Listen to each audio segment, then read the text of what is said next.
Night నానబెట్టుకున్న పప్పులండి ఇవి. బఠానీ, పల్లీలు, పెసరపప్పునండి.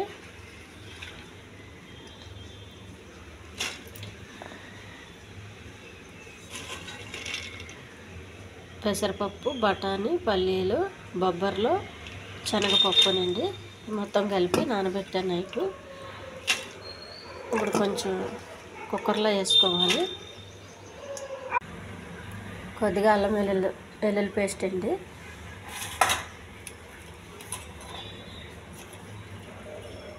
కొంచెం ఉప్పు, కొద్దిగా పసుపు, పండు మిర్చి ముక్క ఒకటండి, ఎందుకంటే కారం ఉంటుంది, ఎక్కువ కారం వేయొద్దు. రండి, కడిగి కోసి పెట్టుకున్న తోటకూర,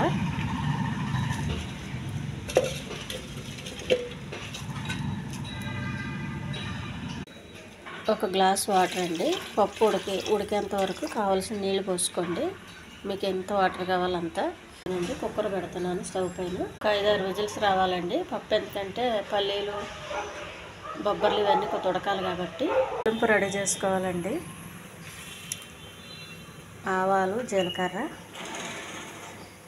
పొట్టుతో ఉన్న మినపప్పు, శనగపప్పు, ఉల్లిపాయ. గిన్నె వేడైందండి, కొద్దిగా ఆయిల్ వేయాలి.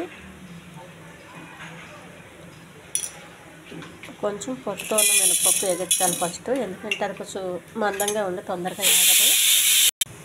కొంచెం కరివేపాకు, కొద్దిగా శనగపప్పు, కొన్ని ఆవాలు,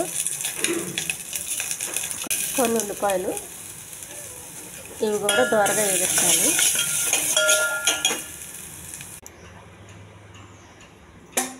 బఠానీ, పప్పు, బొబ్బర్లు ఇవన్నీ ఉడికినాయండి. వీటిని కొంచెం పప్పు గుత్తితో మెత్తగా చేసుకోవాలి అండి. పప్పులోంచి వడకట్టుగా వచ్చిన వాటర్ ఇది వేసేయాలి. ఈ తాలింపులో వేసేయాలండి.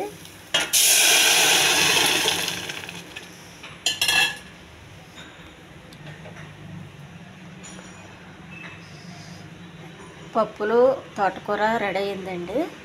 ఇది చపాతీకి కానీ అన్నానికి కానీ చాలా బాగుంటుందండి. ఈ రెండాట్లో కాకుండా మనం కప్పులో వేసుకుని కూడా స్పూన్తో తినేయచ్చు, చాలా ఆరోగ్యం అండి.